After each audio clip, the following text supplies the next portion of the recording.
All right, episode 10, all new, Talkin Gimmicks. We are Julio-less once again. What are we going to do, man? Ryan, how's it going? I don't know. Pretty good. Julio, where are you, buddy? Well, you know what I was thinking? He's just not going to get a cut of the big checks that are coming in, for the last few episodes. Yeah, our giant royalties that we get. Yeah. Hasn't been around to speak, so he can't earn any of the big pay that's coming in. So how's it been going, man? Yeah, pretty good, man. How about you? Not bad. Time's flying, already into December. Yeah, man. I'm ready to put this year behind me. Yeah. Wasn't the best year for me either, personally, but another year, man. 2017 is right around the corner. That's right. Maybe another King. Yeah, you never know. I mean, usually they say it's the last one every year, but you never know. Hopefully Julio shows to that. So, all right, in this episode, we're going to talk about a Chikara episode we watched, which is actually pretty recent, from November 5th, 2016, season 16, episode, Counting Backwards, which features Zack Sabre Jr. and Juan Francisco de Coronado in the main event, which is a good match. And we're also going to watch a retro wrestling episode, WCW Bunkhouse Stampede 1988, which was pretty interesting, man. Not your average cage match, Right. Well, from the name of it, I had no idea what the Bunkhouse Stampede was. I thought maybe it was taking place in a bunkhouse. Wasn't really sure. Yeah, it was an interesting format of match. I've never seen or heard of anything like that before, I don't think. Usually the object is to get out of the cage and win, but in this match, if you escape the cage or you get out of the cage, you lose. So it was kind of wild. We'll talk about that a bit later. Yeah. And so let's get right off the bat and talk about kind of something that went down yesterday at the Chikara season finale in Chicago. Kind of crazy, man. Kind of an emotional day for a lot of Chikara fans. I know a lot of people that were there at the show were tweeting out. It was kind of hard for them to experience a couple of things that happened. But, well, let's get right into it. So, Soldier Ant retired from Chikara. Indeed. If you don't know, he's going to be moving on. Kind of had a speech. I can't say I saw the speech or anything, but. So Soldier Ant actually didn't really talk. He was actually silent. Oh no. Yeah, I think so. It was an interesting deal with Soldier because Quack talked a bit, and but for the most part, Soldier just stood in the middle of the ring, and they closed it by doing.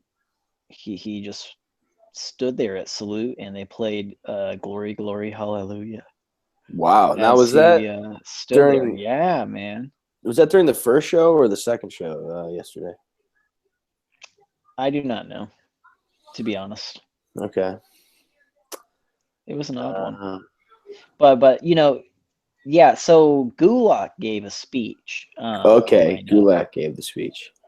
Now that was on Facebook Live, I believe, right?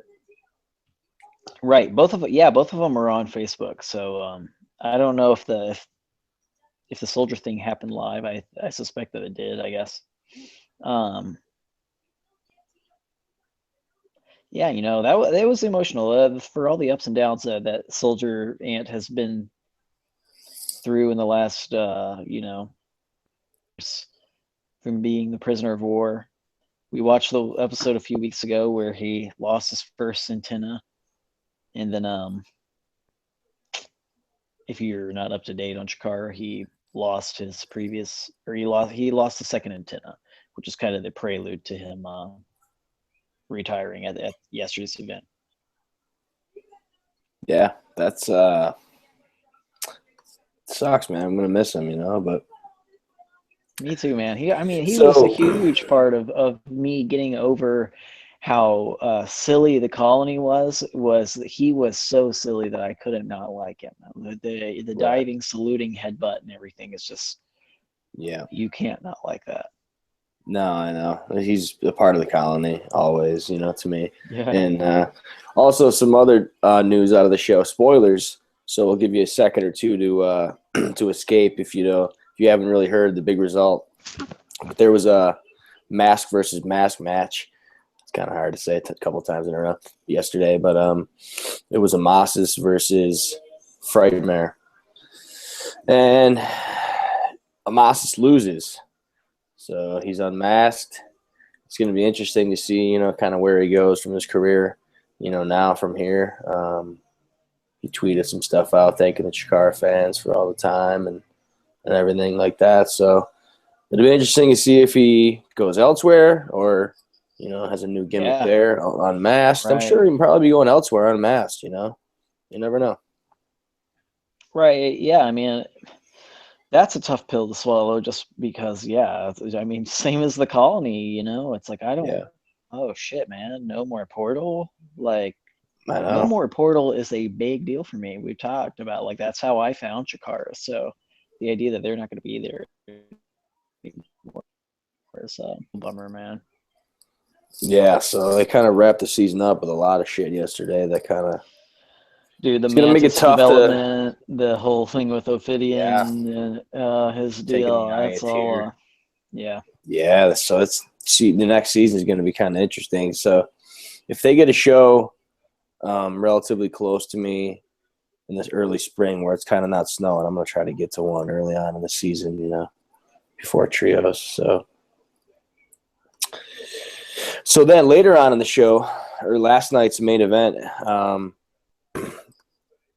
after the show, kind of what happened is, I guess last year, I think in Chicago, they kind of started the first ever like encore chant, at a Chikara show, and they got the match last year.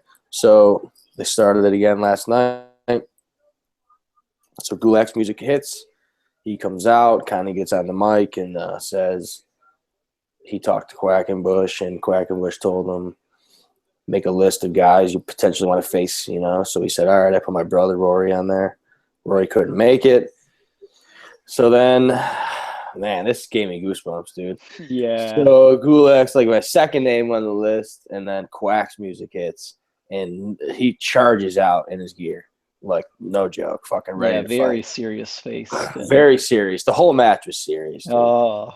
Oh my God. I just want to watch it right now. I know, so do I. He jumped in the ring, and it was on, man. Bryce was in there, of course, senior official, and they put on a fucking, what to me was probably the best match I've seen in a long time. Yeah. No lie. I'm not being biased because I'm a Chikara fucking mark, but I'm being truthful, dude. And the story behind it, too, I think was a huge, huge part of it. And with Quack not really wrestling in years, when he comes back for that one match in the UK, and now he kind of, which makes me kind of think that, you know what, now that he can prove that he could clearly just go like this, I think he might come back a little more frequent now. If he has reasons. I don't know if it's necessarily it needs to be more frequent or anything. Not frequent, but I think it's just cool because now you really never know. That's true. When it's going to happen and when it's like, because he's like, actually, you know what, I can do this. Yeah. So, and that was a hard physical fucking match. They beat the hell out of each other. Spot. I mean, dude, yeah, for real. That was the moment where I'm like, oh shit, like this isn't just a fan servicey kind of like, okay, here's your must-have Gulak versus Quack match for Gulak to graduate out. I mean, it was right. It was a performance like for a reason. It was with passion and with great. Like dedication to the craft. Yeah, and then after the match, Quack gets on the mic, and it was cool, man. Puts him over and basically says, we've known you could do everything here. The fans know it. We've always known it. Now it's time for the world to see, So that was cool. Chuck Taylor was out there. or Dustin, whatever you want to call him. Right. All the technicos were ringside. It was a good moment, man. Absolutely, man. Sending him off, so he deserves it. He's a hell of a talent. Totally, man. Then you go and watch 205 Live, and it's like, wow, yeah, man, he's right there already, man. Let it begin. I'm excited for him. Yeah, me too. So we wish him all the best, man. He's gonna do great. All right, so pretty much TLC is going on right now. The pay-per-view for WWE. We'll talk about that next week. I'll try to watch it. Let me know if it's good. Yeah, I mean, if not, I'll let you guys know next week. I got it on the screen right now. I'm kind of watching it, but hasn't really began. So, where are the women wrestling? Are they up front? Are they main eventing? Oh, I haven't checked. It's an all women's pay-per-view. Only women on ladders. Yeah, no. I don't know. Sorry, guys. Sorry, ladies. No, the women aren't allowed to use ladders. No, that was a joke. So where do you want to go? You want to go with Chikara here? Sure. All right. Let's do it. Chikara Counting Backwards. We watched it from November 5th, 2016, from season 16, not too long ago. All right. Indeed. So interesting kind of to start the show off, Joey Styles, who no longer is with the company, which you guys know we've talked in the past episodes, which we won't really get into again. We don't really need to. But I kind of find it interesting that I guess, you know what? Watching the show, I was kind of listening to his commentary, like really in depth, Me too. knowing that he was gone. And there was kind of like, he made a lot of references to being sued or on the brink of being sued, or a lot of like, and even at one point, I mean, he gets to the point of where he says something, and then he even after intermission says that Quack told him or kind of scolded him about it. He even says it on the air, which he probably shouldn't have. You know what I'm saying? Because Quack's a little. Oh, totally. I mean, as from sitting there pretending to be Quack with Joey Styles at the table, saying sued as many times as he did, I would just want to punch him in the face. There's a couple moments. I'm trying to run my company and call this match right now, and you keep talking about people suing me. God damn it! There's a couple. Yeah, there's a couple moments where like it's almost cringeworthy. I feel like where Quack would probably be like fucking hoping Joey Styles would bite his tongue right at the moment. You know what I'm saying? But right. But what's interesting, is that I remember listening to the Deep Blue Something podcast. I think that they'd recorded after these events, because this is the event where they drop the Max Moon. They kind of have the Max Moon argument about what Max Moon's finisher is, and Joey Styles doesn't believe it that Quack knows, and they're talking about Max Moon's record, whatever. Okay, so this whole thing is brought up on Deep Blue Something, and I think they were still having a good time. I don't think that at that moment there was really a big consideration like, oh, we got to get rid of Joey Styles. As uncomfortable as it was at times, I thought it was still worth it to have him there. Yeah. And I mean, it was still like they do have some interesting, decent, entertaining chemistry. And it doesn't happen in that telepathic way that it happens with most of the other Chikara guys, where half the things, it's like they are telling a joke, but half of it, like they don't even say it because they both know the missing information. It's all inside jokes. Yeah. I kind of, for as much as like there was kind of some cringeworthy moments, it was enjoyable, So, so Quack comes out. Once Joey Styles introduces him, Quack cuts an amazing promo, which is really usual for he does all the time. Right. If you talk to all the guys in the back, they'll tell you that he cuts an amazing promo to just fire him up, Yeah. So very passionate opening. Thanking the fans, like he does a lot and everything. And out comes Vlad Radinoff, who to me is really coming around. I'm really becoming a big fan of this guy, and he's doing his job very well. Because I was a big fan of Gavin, or Loud and Noxious, whatever you want to call him. And I really kind of like didn't think that anyone would really be able to take a spot, you know, once he was gone. But Vlad's like totally different, you know, and Yeah, he's enjoyable, man. He gets the crowd really into it, especially during the main event. agreed. So get the show started with the aforementioned Drew Gulak versus Lucas Calhoun, good old juke joint. Kind of an interesting matchup. The karate guy versus the wrestler, you know, shoot fighter kind of guy. Lots of locks back and forth early on. Gulak, you know, is going to have a great 2017. It's going to be a huge year for him, you know, like we were talking about before. Calhoun's pretty agile for a bigger dude, you know? Absolutely, man. You know, it's kind of crazy. It's like, if you didn't know, he used to be Volgar back when, and it's kind of like looking at him and looking at Volgar, you know, it's kind of wild to like think that that's the same dude, you know, I guess, right? Yeah. But because I think he was super green when he was Volgar, in my opinion. Exactly. Maybe. Right. So now he's kind of like came around. Maybe that's why he was under the hood, you know, probably. I'm sure he was.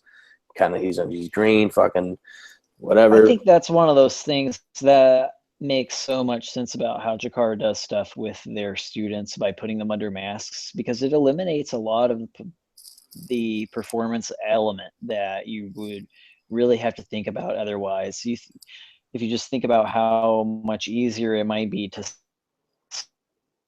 sell a kick, you just have to worry about your body language and what your body's communicating. So I think that does make a lot of sense, you know, that, yeah, Volgar is Calhoun, you know, as a rookie, as a green guy. And yeah, it was so weird and unexpected for him to blossom like so rapidly into Juke Joint Calhoun, who's like such a fun character. Right. Yeah. Which is, yeah, I know. It's just such like night and day for Volgar, the dark, like, character to the Juke Joint gimmick, who is pretty fucking funny. So, yeah, well, we were just talking about with the commentary, you know what I mean, being a little kind of like on the edge. Right away, there was a reference immediately. Joey Styles goes, "Can I say Cesaro without getting sued?" And Quack rebuttals and goes, "Well, you just did." You know, pretty much like, too late. You exactly, just fucking said it, man. Too late. You already said it on air or whatever. So, I kind of noticed he's pretty all over on commentary during this match, it seems like, you know? Yeah. Which is kind of funny, but it's cool. It brings like a different element, you know, definitely like we were talking about to it. I don't know if it's enjoyable or weird, but it's something. So, but I guess like his excitement when there's cool moves and shit like that, which is good that happens. It's kind of cool to see him react and pop for it. So, a lot of karate action from Juke Joint, you know. Gulak sneaks a victory. So then kind of Juke Joint gets on the mic, asks for another fight. And Gulak, which is kind of interesting, you know. But Gulak agrees to it. Sure. And why not? Another fight, you know. They kind of fight again. Quick little match. And Calhoun steals the victory, which is kind of wild. So that was cool. And then they do a little backstage. Oh, definitely. Yeah, give Calhoun the match, kind of knowing Gulak's on his way out anyway. You know what I mean? That's kind of a big thing, I'm thinking. Oh, sure, and that Calhoun is almost certainly Gulak's student. I thought that was the interesting, you know, subtext of that never really got brought up. Was that's Gulak's true. a trainer, so right. So Calhoun sneaks a victory up on him in the second match. And then actually right after the match, they go to the backstage interviewer, which, man. Tony Wilson, she's, you know, I hope that she'll kind of grow into her role a little bit, because I like seeing her, you know, she's got a great smile and everything, but you can tell she's not 100% comfortable. Well, she don't really know the names. She called him Drew Gulak. And first of all, she said he lost. Like, I know he lost one match. He didn't lose both. Yeah. You know what I mean? Yeah. But it wasn't the best post-match interview. She was her first show, so she was a little nervous, I'm sure. But she gets a little better as you go through the double header. Okay, all right. So the next we get kind of a promo from the Big Deal Security, who I'm kind of like these guys a little bit, man. Now that I'm The kind of watching them. Closers. Yeah, the Closers. They got a name now. Now they got a name, the Closers. I'm kind of digging them a little bit. I agree. I think they're like the new DevCorp, man. Yeah, because they're different, than the normal. They're not masked. They're big. They're fucking. They can do some cool shit. Rick Rowland can do some real cool stuff for a big ass dude. And Sloan Caprice is jacked, and they got good looks, and they're cool, man. So this match is a 4-corner tag. The Closers, Rick Rowland and Sloan Caprice, with the Big Deal, who was Hornswoggle in the WWE before, if you didn't know, versus NRG, who I'm not the biggest fans of, but they're okay, versus the Sea Stars, versus Chuck Taylor, TM, and Dustin, who was kind of a funny tag team coming around now. So kind of a crazy match, Rick Rowland versus Ashley from the Sea Stars. Huge, disadvantage for her, size-wise and everything. He shoved her and, shit like that. So Styles pretty much says hell, then catches himself at one point. I noticed during this match too. I kind of been tracking Styles in the show a little bit, knowing, kind of what happened to him and everything. Right. So yeah, the other thing I noticed about Styles on commentary that was really strange, seemed like it was breaking a huge rule of commentary, was that he was constantly second guessing what the wrestlers were doing, in terms of moves. It's like when you're watching with a friend that doesn't watch wrestling and they're like, why are they doing it like that? They could do it like this, and he would tap out right now or whatever. It's like, dude, you're supposed to be fucking making it look like they know what they're doing. Yeah, and he would even possible question rules even a couple times, it feels like. Yeah. So yeah, it's an interesting match. At one point, Chuck Taylor TM tries to pull the grenade. It seems like, right, but that kind of didn't work, Yeah. And he pulls the soul food right in front of Dustin, shows him the contract, Then a deal breaker, Closers pin the Sea Stars. NRG kind of has some issues in this match. Yeah. Race Jackson kind of takes off after they collide heads. So Race Jackson hits the back, kind of leaves Rockwell alone. But then he comes back down to the ring. So yeah. So they're kind of teasing shit with those guys. Then NRG gets eliminated by the Closers, by a Death Valley driver, which they look good. Closers are pretty dominant, I would say, at this point. And then you get the final two teams, Chuck Taylor, TM, and Dustin versus the Closers. And Chuck Taylor, TM, and Dustin steal the victory here kind of from the big guys. So kind of setting up that goofy tag team, for kind of a run, it looks like. So yeah, it'll be interesting to see how much longer that gets drawn out, or if it's kind of resolved itself over by the start of next season, or what happens. Yeah. I mean, do you expect them? I don't know. It would be really strange to see them go on a fucking full-on Campeonatos run or something like that, Yeah. I guess you never know. Then you get a promo backstage, I think, with the same lady and then two. And then you get the Young Lions Cup match. Thunder Frog, who's the Young Lions Cup champion, versus Hermit Crab, which is pretty interesting character. Which I understand it's like a great Naniwa, or Grand Naniwa, whatever, tribute, you know what I mean? But it's just real goofy, man. Yeah, I guess that's what I heard. I guess a lot of the moves are based on what he used to do. So, pretty good match. It's kind of funny. This match, obviously both guys, Thunder Frog uses the frog splash, and Crab uses all crab moves, which is funny, you know what I mean? Just to think about it in that way. It's definitely a great collision of two totally absurd gimmicks. Absolutely. Yeah. So, kind of crab walk elbow from Hermit Crab at one point, over to the Great Naniwa, to the outside of the apron. Then you get the Green Thunder followed by the Frog Splash. So Thunder Frog retains his title, or cup, I guess you want to call it. Yeah. Pretty good match. Nothing Yeah, crazy. solid defense. No. Yeah, good defense. I don't think too many people expected Hermit Crab to take the victory there. So next you get Julio, one of Julio's favorites, actually. Too bad he's not here to talk about him. Officer Warren Barksdale versus the Big Deal, formerly known as Hornswoggle, with the closers. I kind of didn't pay a whole lot of attention during this match, unfortunately. No, all right. Well, in the beginning, the Big Deal kind of tries to bribe Barksdale, in the ring, and he kind of writes him a ticket that the Big Deal rips up, and they kind of throw money around, and the ref takes some money and shit like that. Kind of a funny opener. The closers get involved early on. Typical heel antics, take out Barksdale. Nothing too crazy. It's pretty cool. Actually, the Big Deal is pretty interesting. He's a good heel, He's definitely a fucking really good heel in the indie scene right now.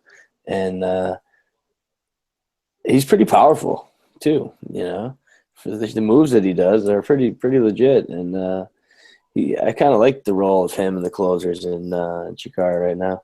It's interesting. Right. It's definitely different, for sure.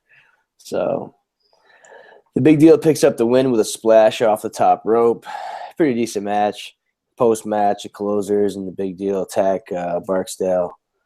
And does that give Big Deal his first point or second point? Do you remember? Well, that's a good question. I really am not too sure. I'll see if I can check it out. At least one or two. So next you get kind of an interesting matchup with former partners kind of colliding here. Icarus and Angelo Setti of Naz Muldoon versus Heidi Lovelace and Dasher Hatfield. So Dasher's dugout all split up. Yeah, that's true. Now you got big bad heel Icarus and Angelo Setti, Naz Muldoon. So that'll be interesting to see what happens next season with those guys. That'll carry on to them, I'm sure. So yeah. I mean, we'll see what the fallout is with Naz Muldoon, and once these guys. I mean, I guess I don't understand yet. Yeah, is Naz Muldoon totally gone by the time we come back next year or not?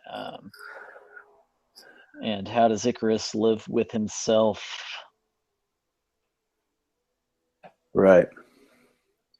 Wow. Update real quick. Spoiler from WWE TLC pay-per-view.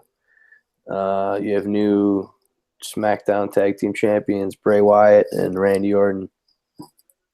Really? Yeah.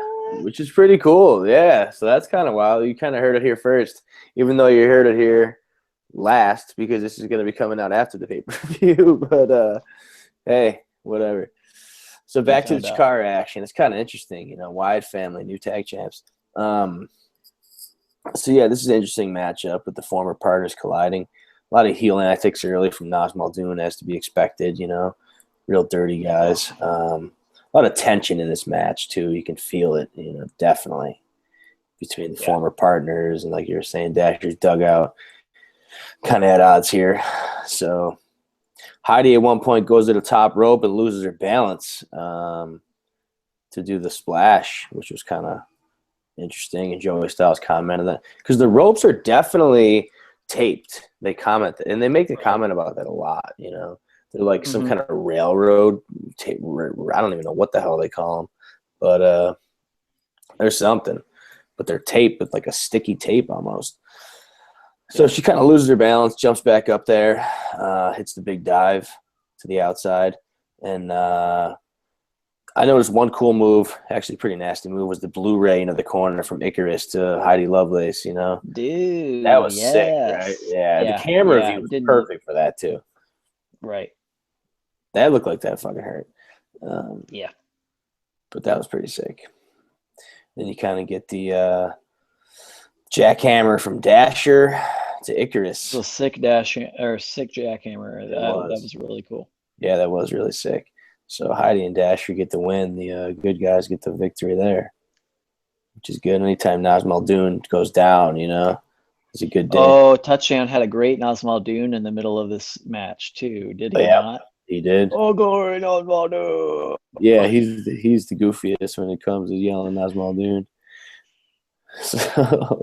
So we get to the main event. We're kind of flying through the show, but I mean, it's kind of a quick show because you got to understand, like, a lot of times Chikara and they do the double shot during the matinee show and the night show, so they kind of run a 2-hour show each one instead of doing 3 or whatever. So they kind of fly by. So the main event, a fly-in for this one, I believe, Zack Sabre Jr., unless he was already over in the U.S. doing a tour. Really rare to see him in Chikara, it seems like, and definitely a pleasure every time he's around because of the technical wrestling aspect. And I know Quack has a huge influence with the British, wrestling scene and those guys. So, like, it's great to see him there. Huge match for Juan Francisco de Coronado. Absolutely. This is a gigantic match. It's the guy from the semis of the WWE's Cruiserweight Classic. I mean, that is huge. Yeah. And damn, he held his own. Absolutely, more than held his own. This is a great match. Yeah. So, ZSJ has we'll call him ZSJ. Just to that's what they call him. So he has kind of the height advantage over Juan Francisco, clearly. Interesting matchup. When it was announced, I was definitely looking forward to watching it. Right. And actually, when it was going live on the Chikaratopia, I was out of town in an AIW show, so I couldn't see it, but I couldn't wait to watch it. So ZSJ puts him in a lot of painful locks early on. Clearly a lot of shit that I would never want to be trapped in. Yeah. Stuff that looks like it just hurts real bad. Twisted him all over the place. Sabre Jr. is so good, so smooth. He's another guy. 2017 is going to have an outstanding year, like he has already. 2016 he has already, but next year will be even better. So in this match, like we were saying, like I think that now that Juan Francisco dropped Bohr and Prakash, he's deceivingly good. You know what I'm saying? Like in this match, like holy shit, man, the fucking dude can go. Right. I think with the whole top banana thing from season 15, I mean, they were definitely building him up, and I think it was camouflaged by the fact that he did have the Bohr and Prakash. Like they all worked so well as a unit, and they dominated so hard. But everyone always wanted to just say, "Oh, it's just, he's got the group, the numbers game, and everything on his side." I just think it's so awesome. Yeah, that I wasn't expecting him to be so dominant coming out of that. The rest of the team.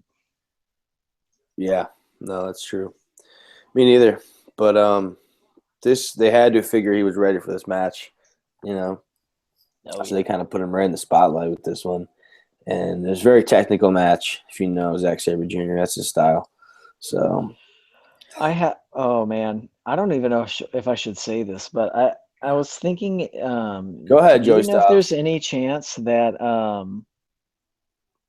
Juan Francisco might have been someone under a mask previously, a member of the Gekido?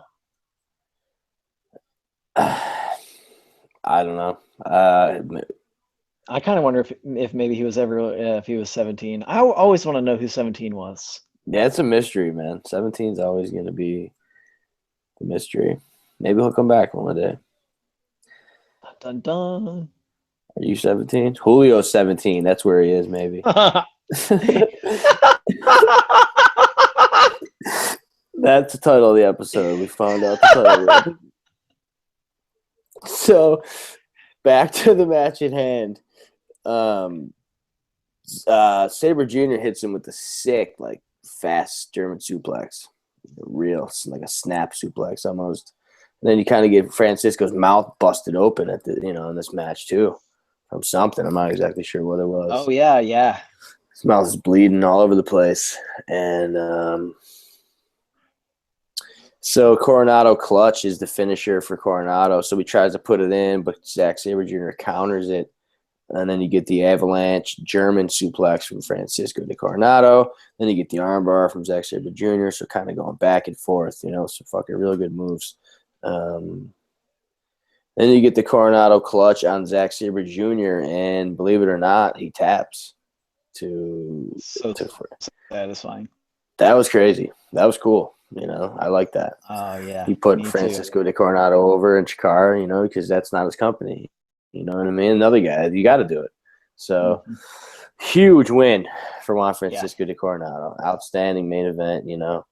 Definitely. That was a really good match to end the show. And that's a huge platform for Juan, and it's only going to make it, you know, bigger and better for him next season too. So, it's going to be cool. Definitely a good show. And then you watched the next one, right? I didn't get a chance to yet. Yeah, I did.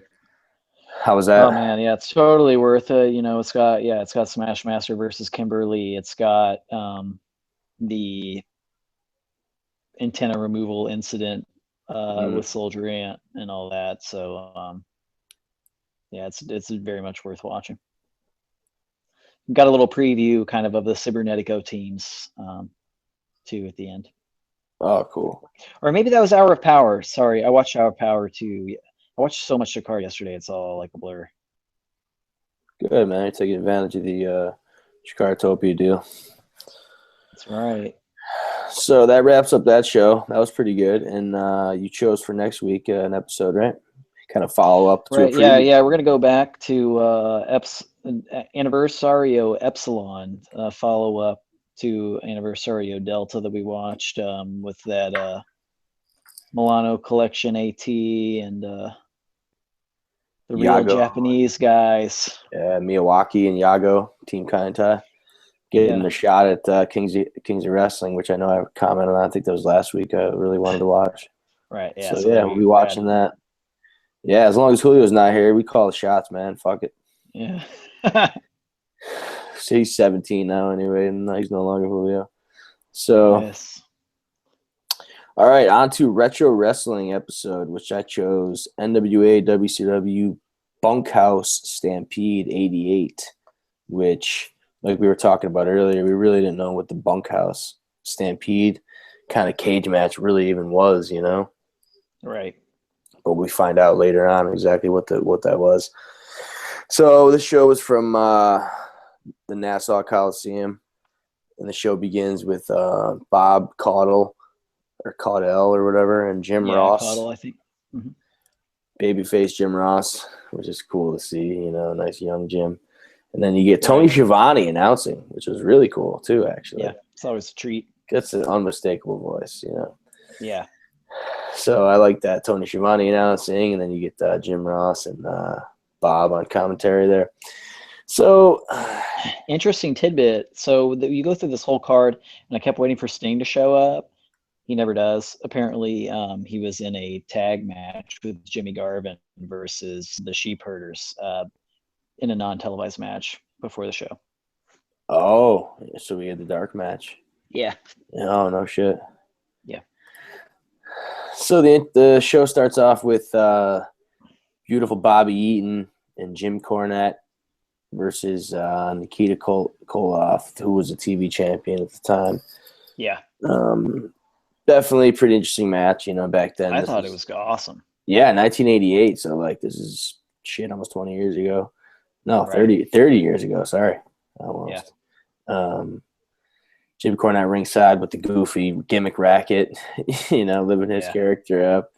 One thing I did like, I like how they announced the time for the matches. Schiavone was like 5 minutes into the matchup, you know, like 10 minutes. You don't get a whole lot of time limit based matches, especially in WWE anymore. I mean, that really does not happen unless it's very gimmicky, doing a beat the clock or something like that.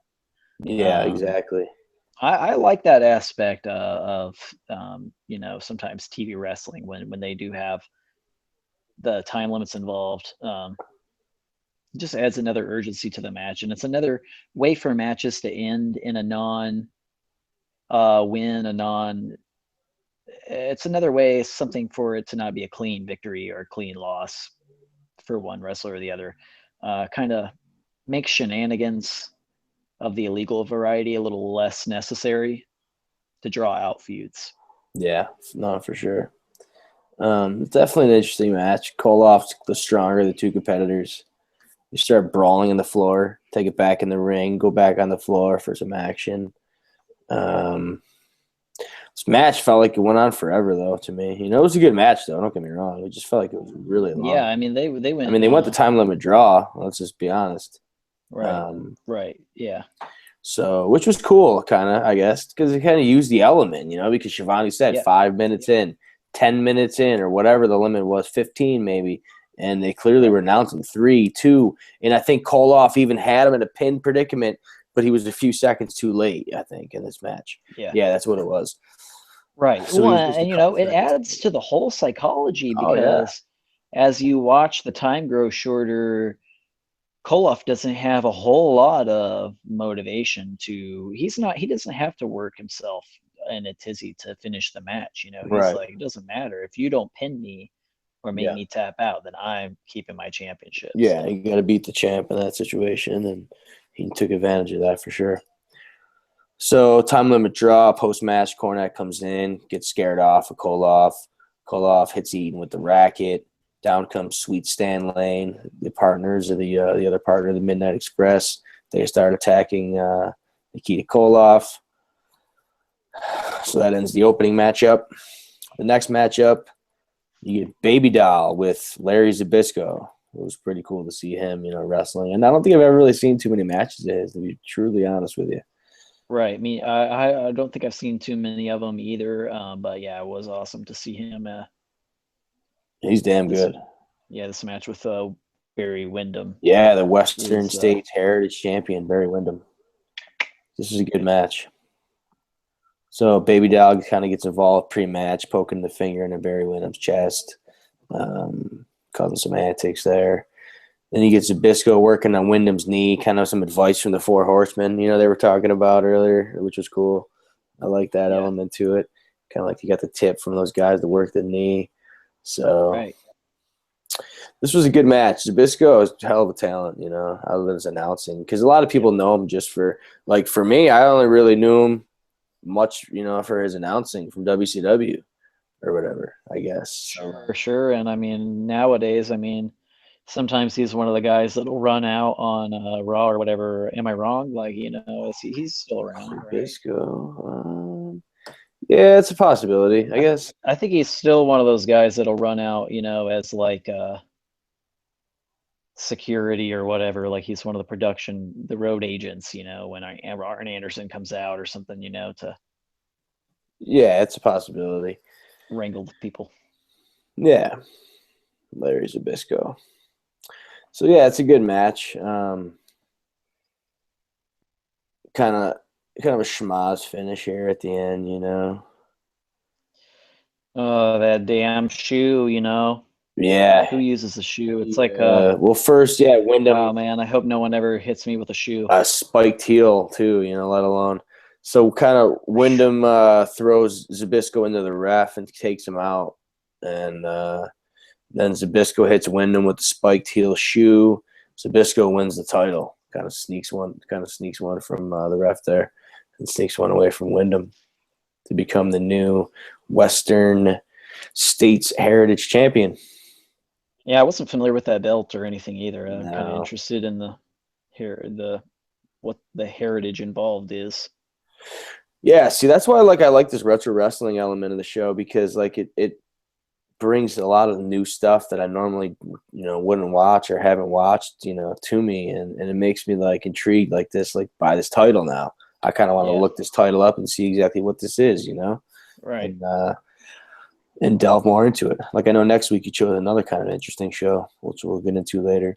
So after this, I thought for some reason this was highlights from another show. I don't know why, but it just went so quick into they cut right into it. If you don't see the little message at the beginning where it says basically is reconstructed as best they could because of technical difficulties. So I think they just straight up lost the tape for the beginning of the match. I legit thought it was from another thing, and they just plugged it in. A couple other previous shows we've watched have plugged in a couple episodes.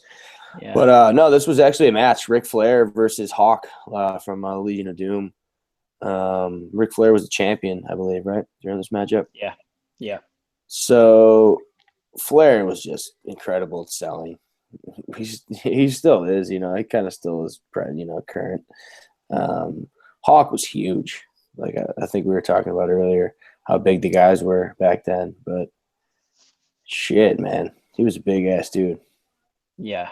Oh yeah, and you know, I mean, kind of it highlights Flair in his role, like in the history of wrestling, as one of those first like really big names that Yeah, were small guys. no, for sure. Um, Hawk press slams him from the top. Flair can hardly walk. You know, he's really selling it real good. Typical Flair selling. Flair busted open like usual, bleeding all over the place. Yeah. This was an interesting matchup, you know, Ric Flair, 1988. Think about it. This is shit like we were saying 30 years ago.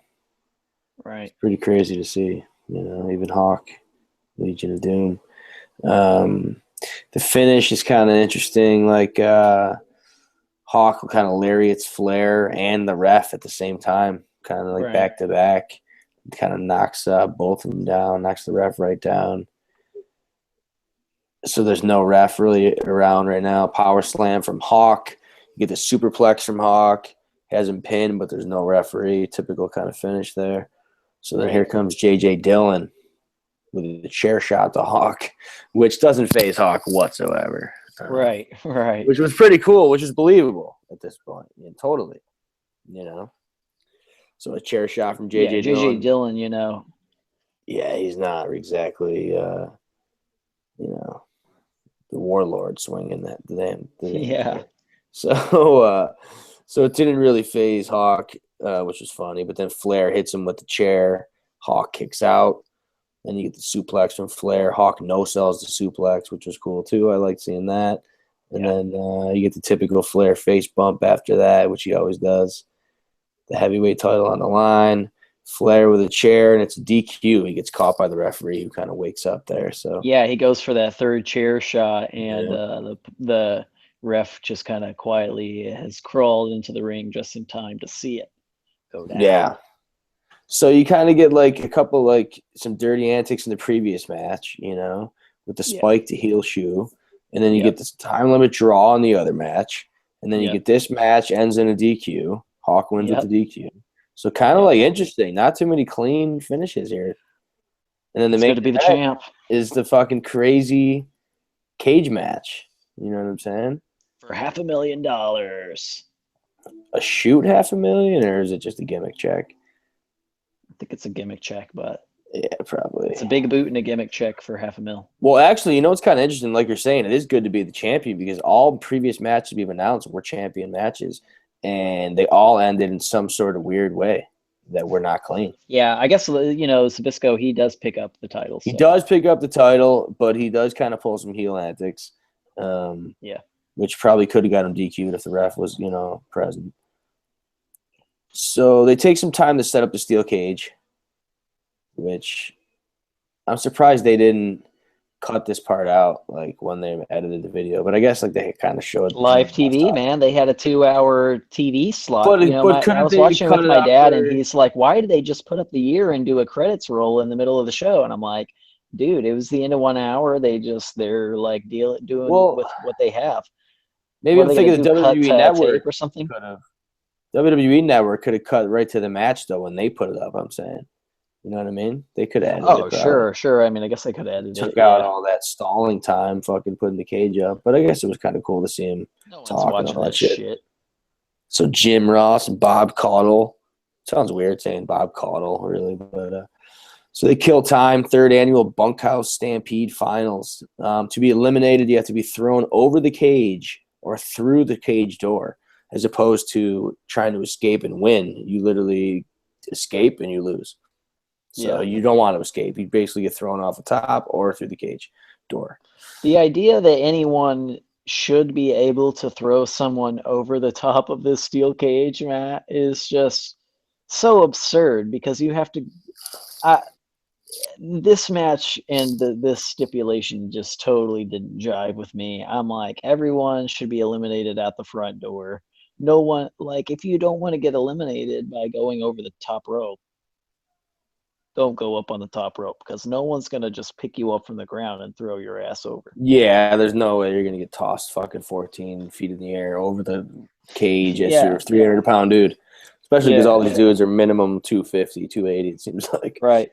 I Dude, think and the Tully entrance Blanchard's the gear on smallest. everyone for this match is awesome, dude. Yeah. Everyone comes in wearing like a ripped t-shirt and They jeans. all look like they left fucking Muscle Beach. They're jacked Yeah. out, wearing fucking the most ripped, tiniest little t-shirt.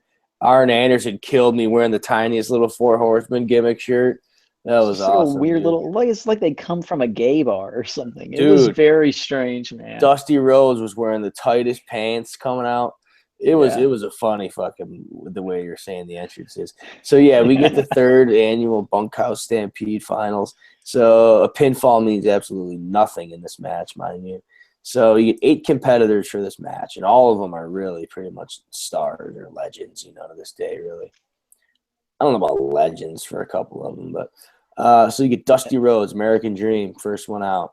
Then you get Tully Blanchard, Ivan Koloff, the Warlord, Arn Anderson, Lex Luger, the Barbarian, and Road Warrior Animal. So all 8 competitors. Yeah, I mean that's a stacked. That's a pretty. None of those guys are not legends. Yeah. No, yeah, I guess you're right. Tully Blanchard, I think, was the smallest out of all the guys. Sure, but oh yeah. But he was still pretty big. But he was the smallest out of all of them. So kind of get all 8, start brawling right away. Obviously, you get all the managers ringside. I think Paul Jones was one. Paul Ellering was another one. Yeah. Oh, damn, I think there was another one too, right? Possibly. Jim Cornette, maybe, I think. Yeah, Cornette, and I don't know if Dylan had a horse in this race or not. He might have. So you got guys bleeding all over the place during this match because you got, I guess they said it was like the most dangerous match in wrestling at this point.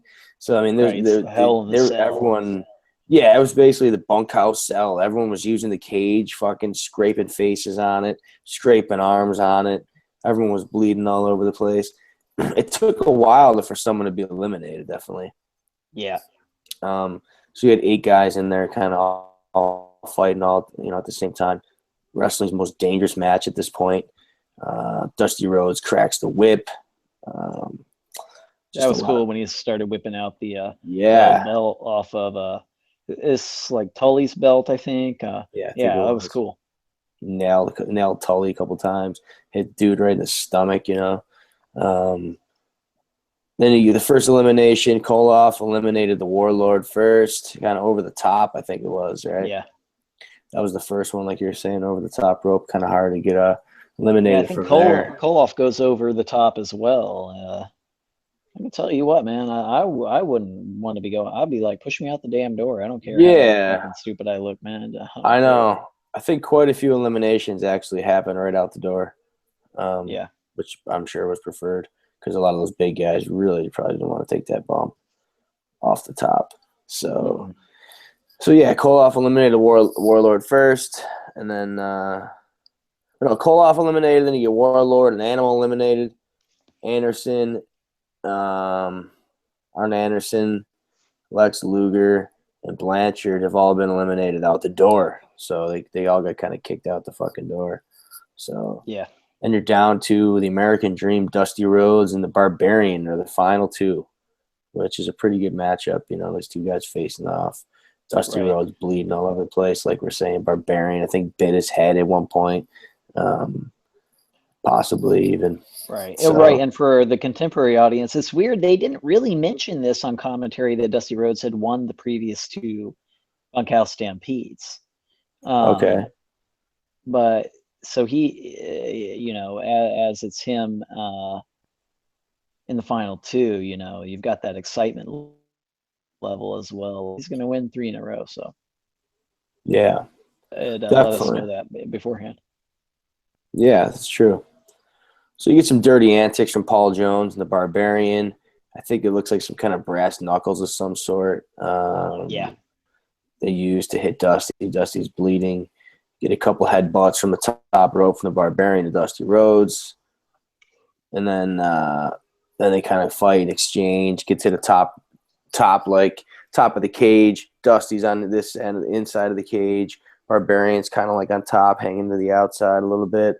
So then you get a couple bionic elbows from Dusty to the Barbarian, and he ends up falling outside, taking the big bump. Dusty Rhodes, 3-time Bunkhouse champion. So he gets the big cowboy boot, the gigantic oversized boot, which was pretty funny, of like a trophy. I can only imagine that I would want to fill it with beer and drink all the beer or something. I want to fill that boot with something awesome. I'm sure they partied with that boot, kind of like the Stanley Cup, you know. Oh, yeah. So he celebrated with the big boot, 3-time winner of the Bunkhouse Brawl. No, not the Bunkhouse Brawl. Bunkhouse Stampede. The president called it the Bunkyard Brawl, like I was calling it all day. So he wins the – we also failed to mention, he wins the $500,000 check, which you said earlier. That's but right. He gets handed the check and the big boot, takes off into the sunset, and pretty interesting, you know. I never really watched too much stuff from that era, I can say. But I will again, you know, knowing I watched this with all the talent. Like, think about everyone we just, you know, mentioned before this. Like, absolutely. Pretty stacked, you know, show, definitely. So I'm sure a lot of even the commentary, Jim Ross, and you get Tony Schiavone. So there were stars all over the whole entire show. So I would definitely recommend this show, too, to you guys to check out. It was about an hour and 52 minutes or so, about 2 hours maybe. Something like that. Yeah, but it went by pretty fast, you know, because the main event took up some time. You can skip the portion when they set up the cage and stuff like that. So that's about 10 minutes or so. So, I mean, it's because like the first match is about 20, the next match is about 15, you know, shit like that. So it was pretty. Yeah, and it's like the Flair match, you know, it's skippable because it's really, you know, you don't see the whole thing. You don't. Yeah, you don't get introductions. You kind of get right to the bell, and yeah, you could technically skip that if you want to. I would definitely watch the main event. If you were short on time, I would definitely probably just watch the main event, just to kind of see the interesting elements to it, and maybe throw a Zbyszko match in there too. I like that one a lot. So for next week, you chose another one, kind of throwback from the days, you know. Yeah, USWA Challenge from September 10th, 1990. Just a little preview. We're coming from Dallas, Texas once again. So we've got Percy Pringle, Stunning Steve Austin, Angel of Death, Bill Dundee. Should be cool. Sure, that'll be fun. Yeah, venturing back to 1990, only a couple years later than this one, 1988. So might as well stick around the same time frame. Indeed. So that'll be retro wrestling for next week. Also, let's see here. We started a new project. So there's the wrestling talk. I started a new project here at Talkin Gimmicks at the gimmick table with. So I'm going to briefly talk about that. We had a debut episode with Shadow Was the Show on Twitter of Figure Me Out Toys, Stephen J. Basically, it's like a 10-question little gimmick bonus podcast that I kind of want to launch that pretty much any one of us can conduct, you know, if we're available. So say Ryan wants to interview somebody or wants to join along with me and interview a guest, we can do that, or Julio if he shows up anytime soon. If he unmasks is 17. So we have a couple of guests lined up. I'll just say one right now. It's Larry Peace from Chikara, referee. He's confirmed to be on in the future. I haven't put a date down yet, but that's in the process right now. So that's a guest. So if you want to join in for that one, Ryan, that'd be cool. Yeah, that should be cool. Yeah, that'd be cool. We could pop in, have him on, talk about gimmicks, talk about him, you know, his upcoming shows, what he, you know, where he's been in the world and what he's doing. So yeah, I mean, he's like such a nice guy. I see, man. Like, what a genuine dude. Really cool. Really down to earth. Really cool guy. Seems like a cool family dude, you know, from his Twitter and everything. So really cool to have him on and kind of build that show at the gimmick table with, you know, for some extra bonus content for all the millions of followers and fans we have here. So and millions. Yeah, the millions and millions of backyard wrestling fans. So, yeah, that's a new project at the Gimmick Table with debut episode with Shadow as the show is up on our YouTube channel at Talkin Gimmicks. Go there, subscribe to us. We never mentioned that actually, so subscribe to our YouTube channel, and all content will be brought right to you. And we plan on bringing more of those bonus shows to you pretty regularly.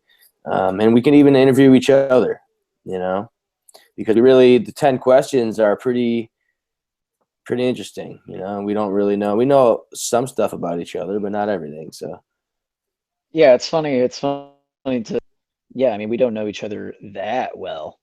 no, we really don't. I mean, shit, we only met each other 3 times.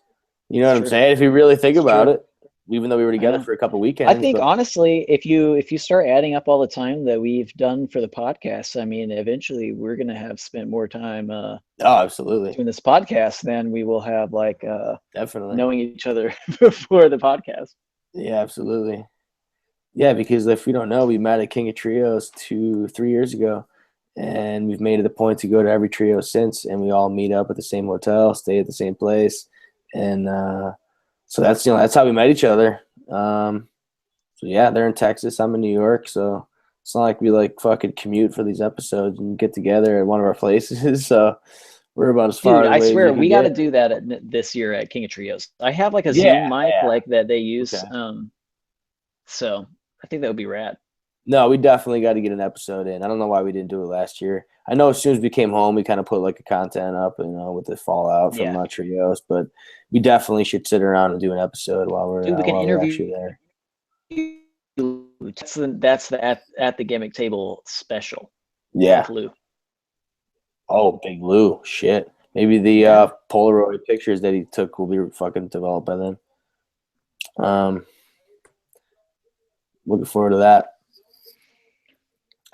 Is there any update from him on that? On his Facebook or anything? Heard from him. Okay. You said those pictures will be ready in 2 days. I've learned to just, if it's a film picture, you're just going to be waiting. Yeah, we're going to be waiting a long time for those photos he took in the hotel. People, they're not in a hurry. Right. Okay. So actually, you know what? We got a fan question sent to us. Believe it or not. Really? Yeah.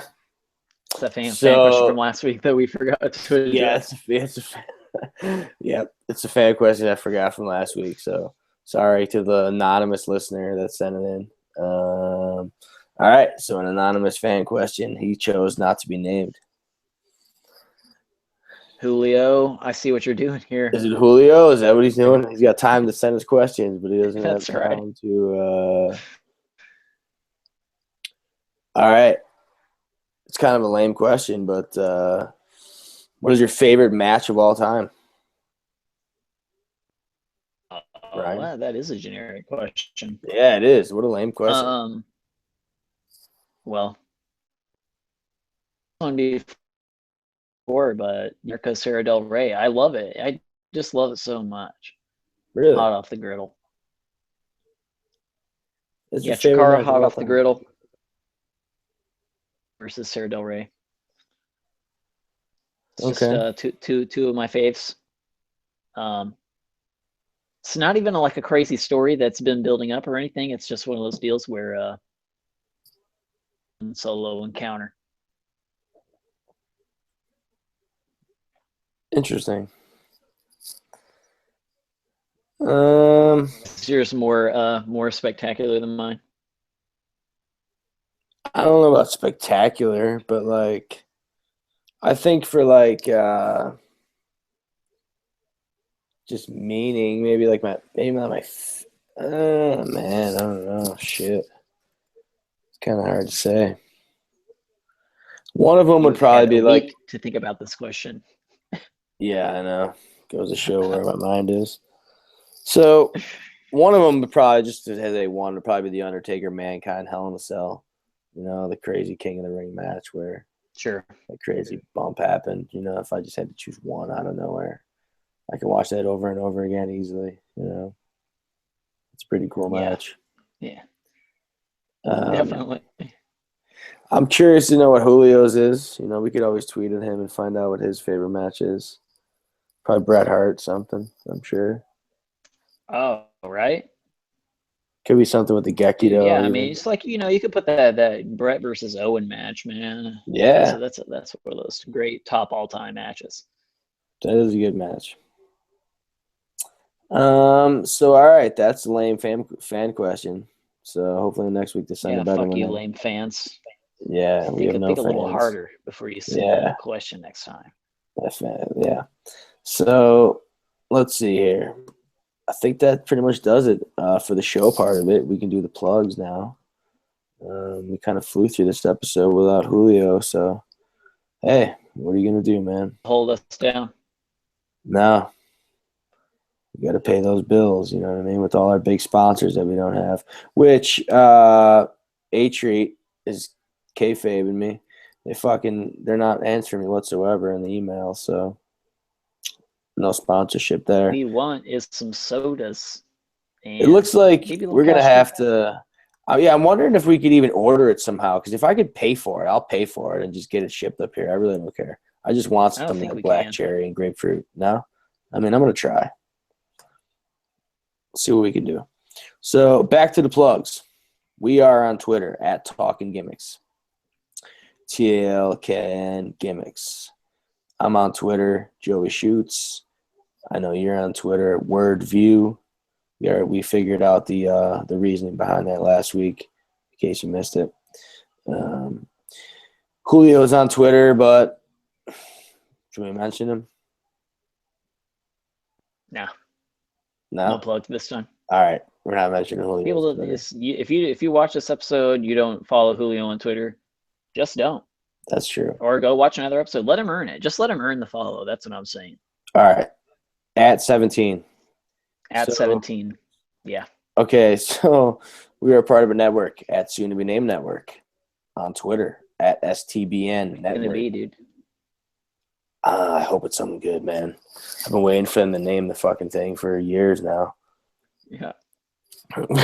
So I'm gonna hold my breath. I'm gonna just tell Joe Yeah. I'll hold my breath. All right, we'll tell Joe. Tell Joe Sposto of Longbox Heroes. So Soon to Be Named Network on Twitter, STBN Network. Like I previously mentioned, Longbox Heroes, comic book podcast every Wednesday, After Dark every Friday. Check those guys out. If you go to www.soontobenamednetwork.com, it'll take you to the Soon to Be Named Network Tumblr. And anytime a new show is up, it'll go right there. So you get all the content right on one page. So bookmark it, favorite that, and then you get all the stuff from the network right there, which is pretty easy. So check out our At the Gimmick Table with previously mentioned, the debut episode, and we're going to be coming out with future episodes of that. And we will be back next week, with or without Julio. I'm not too sure at this point. So I know I'll be here. I know Ryan will be here. I'll be here as well.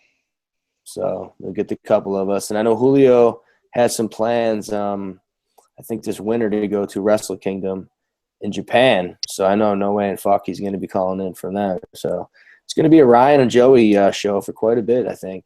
Julio hopefully could pop back in next week at least a couple times before he leaves. Yeah, before he goes. If not, we might have to talk to him, suspend him maybe without pay indefinitely. Yeah, I mean, I don't. Could get in on some like cloning technology or something, maybe. Maybe. Yeah, like I said earlier, I mean, we keep all the profits now. Cut the third man out. More for us. Or it's like if he's willing to watch like 24 hours of wrestling in 1 week, we could just record like 3 or 4 episodes.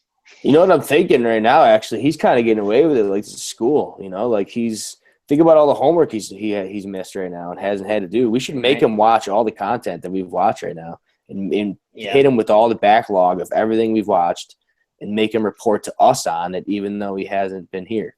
You know what I mean? He should. He should just has to do a solo podcast, to catch up at all. All right, we're going to tell him. Okay. All right, we're going to go do that. All right, Talkin Gimmicks, all new number 10. Glad to be here. We'll be back next week. Catch you guys down the line.